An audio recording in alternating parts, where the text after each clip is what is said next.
Hearthwarming is a time for friends and family to come together, celebrate harmony, and welcome the new year. Nyx is looking forward to just this as she rides the train to Canterlot with Spike and Twilight. She's going to meet her extended family for the first time and wants nothing more than to make a good impression. Yet the sheen of the holidays can't hide the trouble caused by meddling grandparents, relentless reporters, and a paranoid uncle. After I had put up my review of Past Sins several weeks ago, a few of you had left comments requesting me to look into its sequel, Winter Bells. To be honest, I hadn't even looked at the other stories that Penstroke had written, but considering just how impressed I was with Past Sins, I was intrigued to hear that the author had written a sequel about these very relatable and even memorable characters. So I was looking forward to another really engaging story that would leave a lasting emotional impact.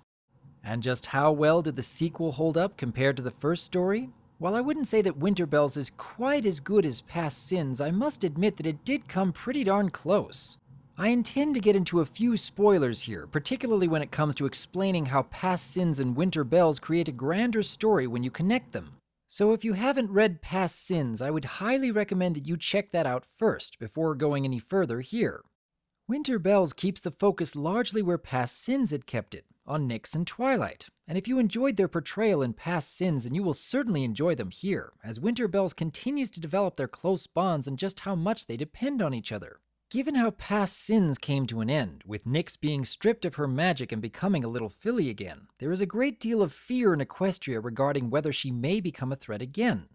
Given the mass amounts of brainwashing and weeks without sunlight, many citizens still regard Nightmare Moon as an evil tyrant, and while Celestia had proclaimed that Nightmare Moon will no longer be able to threaten Equestria, there aren't so many ponies who know about the fact that instead of being imprisoned in a dungeon somewhere, Nyx is being allowed to live a normal life with Twilight.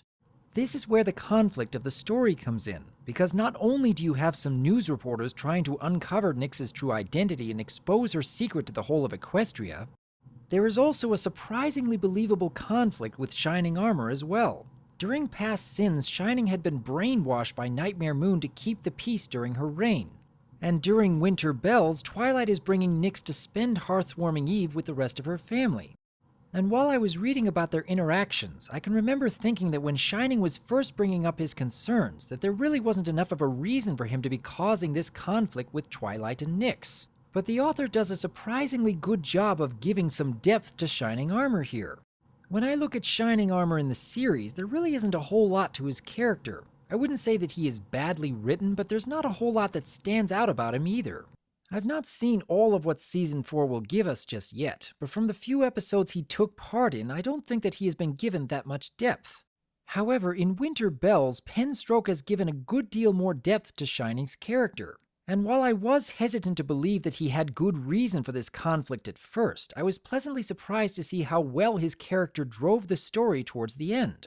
Especially when it comes to the relationship between Shining and Twilight. I'd say that the author had made for some very engaging moments between these characters. But on top of that, Nyx is still a very likable and relatable character too. And even she has some very believable moments of doubting in herself, which makes for some lasting emotional impact on the reader. Even Nyx does not fully understand how she came to be, or even why Twilight had decided to take her in. And while I wouldn't say that Winter Bells matches the suspense or the epic drama that comes with Past Sins, I do believe that it comes pretty close. Nyx has to discover more about herself and what the real purposes behind her creation are. And while there isn't any major threats to the whole of Equestria this time around, I still very much enjoyed these characters, their interactions, and even the life lessons that they learned. If Past Sins would be comparable to a two-part season opener filled with danger, backstory, and epic moments that really make you enjoy what the characters have gone through, then Winter Bells would be comparable to the slice of lifestyle episode that immediately follows afterwards. Not so much adventure or intrigue, but still a great story that focuses on the characters, their motivations, and their devotion to one another. And as an added bonus, the fact that I was reading this story during the month of December really helped me to get into the holiday spirit. Winter Bells takes place during Hearthwarming Eve, so there are many parts of the story that focus on family, friendship, tradition, and other joys of the holiday. I can also really appreciate how the author made Twilight's family feel like a real family with real issues, and how they were able to overcome those issues for the sake of the holiday and for each other. Aside from the conflicts that arise with Twilight's family adjusting to Nyx, there's also a plot about how Twilight's mother is trying to finish writing a book, and some scenes that show the main six reprising their roles in the Hearthwarming Eve play, and how Nyx is learning all these new traditions and stories revolving around the holiday. There's just a lot of really creative bits put into this fanfiction that give it so much heart. Overall, I wholeheartedly recommend Winter Bells. It makes a great follow-up to Past Sins and gives us a lot more interesting interaction from these characters. But as I've mentioned before, you really need to have read Past Sins first before you can really appreciate Winter Bells. So check those out and tell me what you think after reading them. And for anyone who has already read through Winter Bells, I would enjoy hearing your opinions. Do you think this story makes for a good sequel to Past Sins? Do you think these new conflicts make for an intriguing look into these familiar characters? Was there anything about this story that you thought could have been done better? I would like to hear your thoughts on Winter Bells, and here's to enjoying the simpler things in life during this holiday season.